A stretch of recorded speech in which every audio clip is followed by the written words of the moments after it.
Public Music presents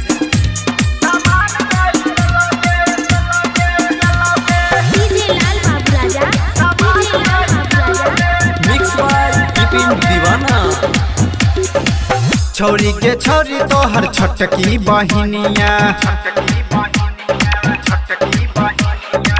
छोरी के छोरी तो हर छटकी बहिनिया, तोरो से सुनर लागई छौ गे रानिया। जरा साजे ओढ़नी गिरैल को, जरा साजे ओढ़नी गिरैल को, सब छौरा के ध्यान पैरा गेलौ गे।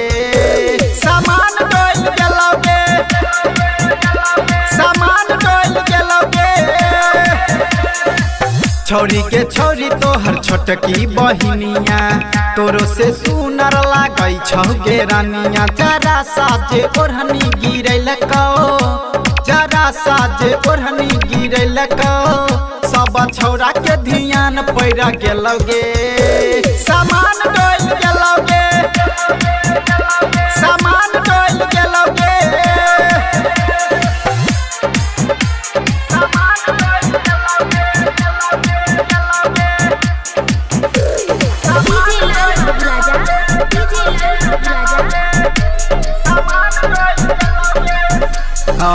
तोहर दीवाना छौ छौरा हजार गे, तोरे त मार्केट छौ यूपी बिहार गे।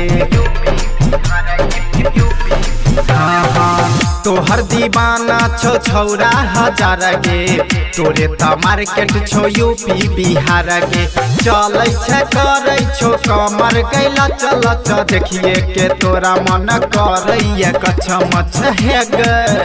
हे गई एना, हे गई एना सामान जे देखलही, सभे बुढ़ाबो के मन डोल गेलौ गे।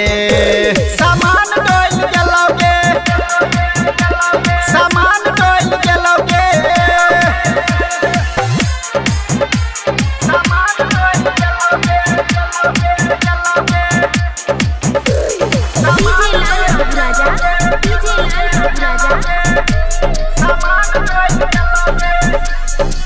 बड़ छोटा मूसर से केतना कुटैले, अंदर के चीज छोड़ी बाहर देखैले।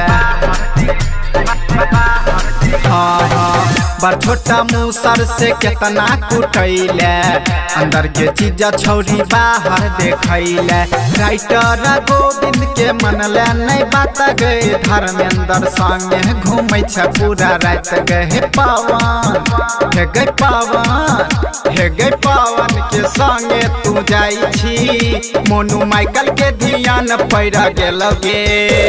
सामान डोल गेलौ गे, सामान डोल गेलौ गे।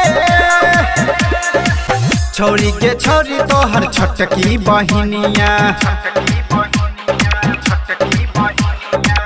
छोरी के छोरी तो हर छोटकी बहिनिया, तोरो से सुनर लागई छौ गे रानिया। जरा साजे ओढ़नी गिरैल को, जरा साजे ओढ़नी गिरैल को, सब छौरा के ध्यान पैरा गेलौ गे। सामान डोल गेलौ गे, सामान डोल गेलौ गे। छोरी के छोरी तो हर छोटकी बहिनिया, तोरो से सुनर लागई छौ गे रानिया। जरा साजे ओढ़नी गिरैल को, जरा साजे ओढ़नी गिरैल को, सब छौरा के ध्यान पैरा गेलौ गे। सामान डोल गेलौ गे, सामान डोल गेलौ गे। Recording Studio Public Music Dudhpura Bazaar।